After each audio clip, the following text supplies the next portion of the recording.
আমরা উন্মুক্ত করে দিচ্ছি এবং এই যে ডিসেম্বরে অফশোর ড্রিলিং ওপেন হবে। তো এই মানে অর্থনীতির কিন্তু মূল যে শৃঙ্খলা, আমরা অর্থনীতিকে দুটা সমস্যা আমি দেখছি। একটা হচ্ছে যে প্রতিযোগিতার অভাব, আরেকটা হচ্ছে অপচয়। কি পরিমাণ আজকে প্রথম আলোতে আপনি দেখবেন, আমি গেছিলাম ইয়েতে কি বলে কর্ণফুলী টানেলে, দেখলাম যে আমার সঙ্গে যে গাড়িগুলো গেছে সেগুলো ছাড়া আর কোনো গাড়ি নেই। তারপরে সেটা থেকে তারপরে আমাকে এবার একটা থাকার জায়গায় নিয়ে গেল, ওটার নাম হচ্ছে সার্ভিস এরিয়া। এটা একটা 7 স্টার ফেসিলিটি, মানে সুইমিং পুল আছে, হেলিপ্যাড আছে, হেন কিছু নাই যেটা নাই। তো সেখানে আমি থেকে আসলাম 450 কোটি টাকা দিয়ে এটা তৈরি হয়েছে। তো এটার ব্যবহার কি, আমি আপনাদেরকে অনুরোধ জানাবো, আপনারা যদি কেউ এটা ব্যবহার করতে পারেন, এটা যদি আপনারা করতে পারেন, ব্যবহার করতে পারেন, তাহলে করতে পারেন। তো এখন আমি দীর্ঘায়িত না করে এখন জ্বালানির ক্ষেত্রে কি করা যায়, ইমিডিয়েটলি মানে শর্ট টার্মে কি করা যায়। সিরামিক ইন্ডাস্ট্রিজ অ্যাসোসিয়েশন আমাদের কাছে এসেছিলেন। আমাদের ভোলাতে 70 MMCFD গ্যাস আছে, যেটা আমরা আনতে পারতেছি না, কারণ ওই পাইপ লাইনের কারণে। ওখানে লোকালি ব্যবহার আছে কিছু, আর ওখানে প্রায় 1.23 CF এর মতো গ্যাস আছে, তার মধ্যে ব্যবহার হচ্ছে এখনো 60 এর মতো MMCFD গ্যাস আমরা ওখানে। তো ওখানে আমরা একটা কোম্পানিকে, কারণ আপনার তো পরিচয় লাগবে, মন্ত্রীর পরিচয় না হলে আপনি ব্যবসা করবেন কিভাবে, তো এটাকে আমরা উন্মুক্ত করে দিয়েছি। আপনারা ওখান থেকে গ্যাস আনেন, এলএনজি কিংবা সিএনজি ফর্মে আনেন এবং এটা আপনারা ব্যবহার করতে পারেন। এটা হচ্ছে একটা। তারপর 2 নম্বর হচ্ছে যে আমরা খুব সহজ সমাধানের কথা চিন্তা করি। একটা হচ্ছে যে সিএনজি বন্ধ করে দেন। আমি এখনই ঘোষণা দিতে রাজি আছি যে সিএনজি বন্ধ করে, কিন্তু আপনারা বাড়ি যেতে পারবেন না। সমস্ত সিএনজির যারা চালক, তারা আপনার রাস্তা, আপনি ঘরে ফিরতে পারবেন না। তো তারপরে হচ্ছে যে বাসা বাড়িতে গ্যাস বন্ধ করবেন, আমাকে গিয়ে বাসায় যেতে হবে না মনে করেন। তো ওই জন্য আমরা সহজ সমাধানের কথা ভাবলে হবে না, আমাদেরকে ভাবতে হবে যেটা আসলে একটা প্রকৃত সমাধানের কথা ভাবতে হবে। তাহলে প্রকৃত সমাধানটা কি? প্রকৃত সমাধান হচ্ছে আমাদেরকে রিনিউয়েবল এনার্জিতে যেতে হবে। আমরা এই সপ্তাহে 40টা জন্য আমরা 40টা রিনিউয়েবল এনার্জি প্রজেক্টের জন্য অ্যাডভার্টাইজ করছি।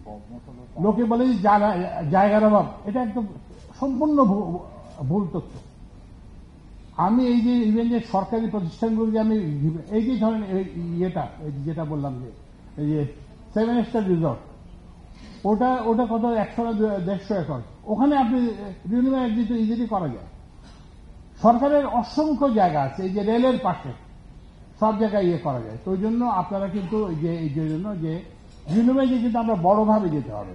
কারণ আপনি যতই বলেন আমি গ্যাসের উপর নির্ভর করবো, করবো, এগুলো কিন্তু আমাদের কাজে আসবে না। তো ওই জন্য রিনিউয়েবল এনার্জির জন্য আমাদেরকে বড়ভাবে যেতে হবে সব জায়গাতে। কালকে আমরা গেলাম, কি বলে যে ওই পার্বতীপুরে 100 একর জমি আছে ওখানে। তো তারপর হচ্ছে কি যে ওখানে যেমন ধরেন আমি বিদ্যুৎ ছাড়াও দেখি, কি বলে সড়ক, কি বলে সেতু দেখি, তারপরে আবার রেলওয়ে দেখি। যেখানে বিনিয়োগটা হওয়ার দরকার ছিল সেখানে বিনিয়োগটা হয়নি, যেখানে বিনিয়োগটা অপ্রয়োজনীয় ছিল, যেটা অপচয় হয়েছে, সেখানে বিনিয়োগটা হয়েছে। কিন্তু আমাদের তো বিনিয়োগের তো পরিমাণ কম হয়। আমাদের সবাই জিডিপি গ্রোথ রেট বাড়ছে, তারপরে পার ক্যাপিটা জিডিপি বাড়ছে। এখন আমরা এগুলো যখন বন্ধ করে দিচ্ছি, এখন গ্রোথ রেট কমে যাচ্ছে, বলতে আরে এরা তো কিছুই পারে না, আগে আমরা ভালো ছিলাম। তো আপনারা কি অপচয়ের গ্রোথ রেট চান না প্রকৃত গ্রোথ রেট চান, সেটা ভাবতে হবে যে তো আমরা যেটা চেষ্টা করতেছি যে অন্তর্বর্তীকালীন সরকারের থেকে যে আমরা উন্নয়নটাকে মানুষের সঙ্গে সম্পর্কিত করতে চাচ্ছি। এই যে ধরেন এই যে ওখানে বিশাল বিশাল আছে পার্বতীপুরে, এবং গতকালকে আমি ওখান থেকে আসছি, ওখানে কোনো বিনিয়োগ নাই। আমার তো রেল চালাতে পারতেছে না লোকোমোটিভস এর জন্য, রেল চালাতে পারতেছে না কোচের জন্য, ওয়াগনের জন্য, কিন্তু সেখানে কোনো বিনিয়োগ হয় না। ওখানে কিন্তু বিরাট ফ্যাসিলিটি আছে, ওখানে ইচ্ছা করলে প্রোডাকশন ক্যাপাসিটি দ্বিগুণ তিনগুণও করা সম্ভব, কিন্তু একটা বিনিয়োগ লাগবে।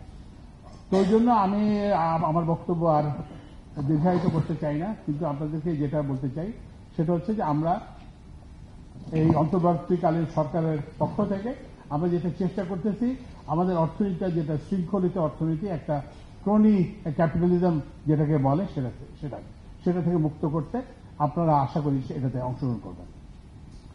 আরেকটা জিনিস আমি বলি, আপনারা দেখতেছেন গ্লোবালি যে ক্রনি ক্যাপিটালিজম, ওই যে আপনার অমুকের পরিচয়ে ব্যবসা, এইসব ব্যবসা কিন্তু খুব দীর্ঘস্থায়ী হয় না। আপনারা জানেন আদানির ইউএস কোর্টে ইন্ডাইটেড হয়েছে। আমাদের এখানেও যারা সরকারের সঙ্গে সম্পর্কের ভিত্তিতে ব্যবসা তুলে, এটা কিন্তু ব্যবসার কোনো ভিত্তি হতে পারে না। আমি সরকারি কর্মকর্তাদের বলি যে এই যে সরকারের সঙ্গে সখ্যতার ভিত্তিতে কিন্তু তোমার ভবিষ্যৎ হবে না, তোমার ভবিষ্যৎ হবে তুমি কি করতে জানো।